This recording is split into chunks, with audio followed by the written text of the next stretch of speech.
Assalamualaikum warahmatullahi wabarakatuh. Perkenalkan, nama saya Muhammad Rifki Aditya Putra dari kelas 10 IPS 2. Saya sekarang akan menjelaskan tentang perkembangan sosiologi di Eropa dan di Indonesia.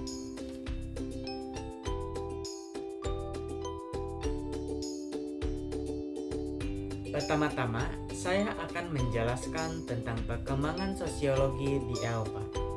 Sosiologi lahir di Eropa pada abad ke-19 yang dilatar belakangi oleh peristiwa revolusi industri di Inggris dan revolusi Prancis. Istilah sosiologi diperkenalkan oleh filsuf Auguste Comte yang kelak menjadi bapak sosiologi. Auguste Comte hidup di masa revolusi Prancis dan periode Napoleon. Saat itu, kehidupan sosial yang stabil, ilmu pengetahuan dan teknologi modern, serta revolusi industri mulai menyebabkan transformasi di tengah warga Eropa. Sebelum revolusi Prancis, sistem pemerintahan teokrasi dengan kaisar sebagai wakil Tuhan dan tidak tercela membuat kesewenang-wenangan dialami rakyat Prancis. Penjara Bastille yang merupakan simbol kekejaman pemerintahan lalu dijebol seiring rakyat menuju pencerahan dan berpikir secara rasional untuk meraih kesejahteraan bersama.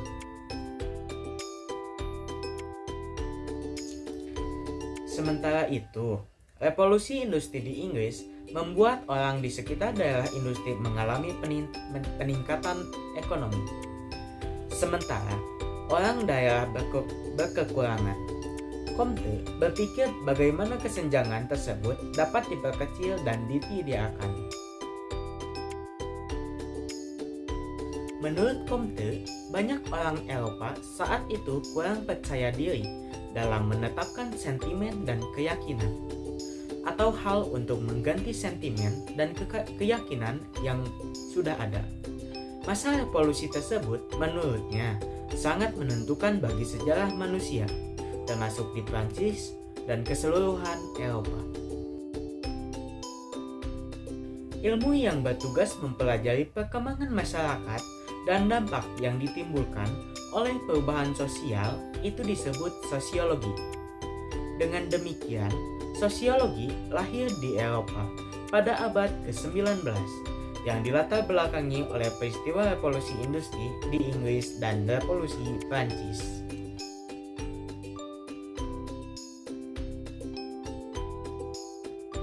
Yang kedua, saya akan menjelaskan perkembangan sosiologi di Indonesia.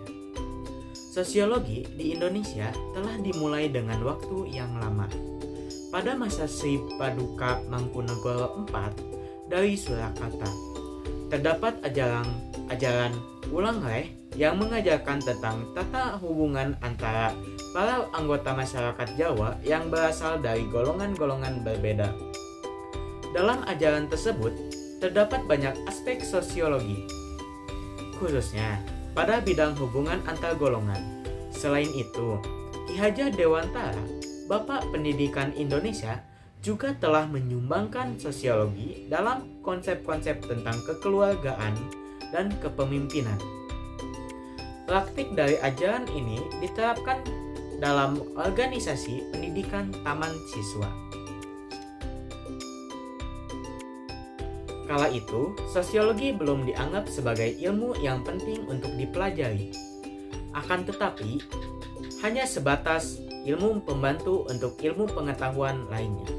Itu dikarenakan banyak karya orang Belanda, seperti tulisan-tulisan Ter Haar dan Douwendag yang mencangkup unsur-unsur sosiologis. Namun, kala itu dikupas secara ilmiah dari aspek non-sosiologis dan belum menjadi ilmu pengetahuan yang berdiri sendiri. Sebelum Perang Dunia Kedua, Indonesia hanya memiliki sekolah tinggi hukum, Redsoe School, di Jakarta. Satu-satunya lembaga perguruan tinggi sebelum era kemerdekaan yang memberikan kuliah tentang sosiologi di Indonesia.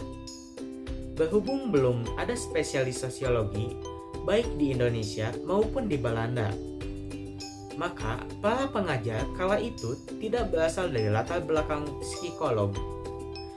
Adapun teori yang diajarkan bersifat filsafat, sosial, dan teoritis. Berdasarkan buku-buku karya Leopold von Weiss, Biens de Hand, dan sebagainya. Sekian dari saya, mohon maaf bila ada kesalahan kata atau salah pengucapannya, mohon dimaafkan. Akhir kata, wabillahi taufiq wal hidayah. Wassalamualaikum warahmatullahi wabarakatuh.